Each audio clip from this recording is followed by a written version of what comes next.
Nasibu Mwanukuzi is a Tanzanian writer, poet, and musician. His artistic endeavors encompass a fusion of African music, reggae, and poetry, providing an authentic representation of the captivating aspects of African culture. Although currently residing in Norway, Nasibu has produced numerous collections that reflect his artistic pursuits. Notably, he had the privilege of performing for the esteemed African icon Nelson Mandela during the latter's visit to Norway, further highlighting the significance and impact of Nasibu's work. Let's see the summary of the story. The narrator enters a cafe and notices a man who stands out from the crowd. The man appears older, with gray hair and wrinkles, and seems lost in his own thoughts. The narrator speculates on what might be bothering him,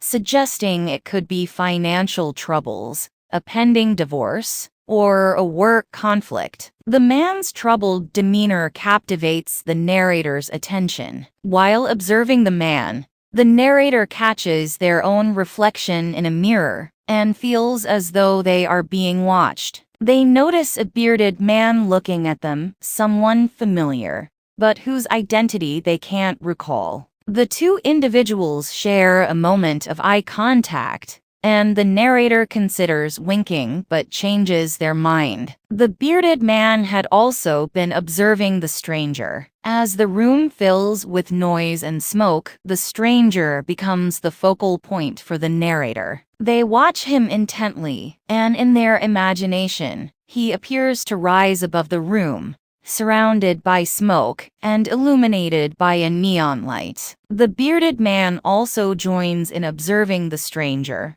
and now there are two people spying on him from different angles. Jazz musicians play softly in the background, and the waitress periodically clears tables. Eventually, the narrator straightens up to look at the stranger, only to find that he has vanished. All that remains is an empty glass and an ashtray, and the space around the table returns to its previous state. In Killing Time by Mwanukuzi, the young narrator is situated in a partially westernized environment, contemplating the complexities of modern life. The story revolves around the narrator's observation of an older man who enters a cafe, sits alone with a glass of beer, and appears deeply absorbed in his own thoughts. The narrator speculates on the reasons behind the stranger's moody demeanor. As the narrator closely watches the stranger,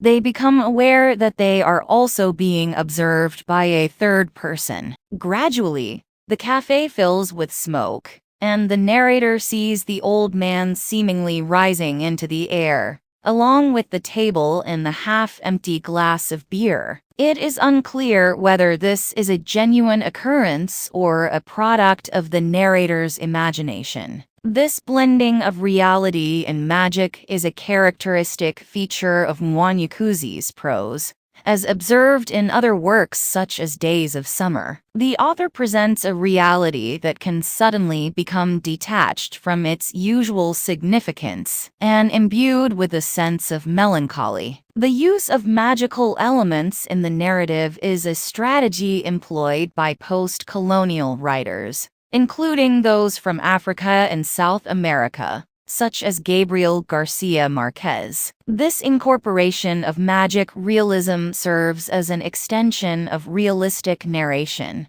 while challenging Eurocentric notions of realism and incorporating cultural heterogeneity. Mwanukuzi seeks to contrast the artificial and mundane aspects of the present with the colorful and imaginative life of ancient Africa. The story evokes a sense of longing for the spiritual harmony and vitality of the past. Ultimately, the old man disappears, and the narrator snaps back to reality,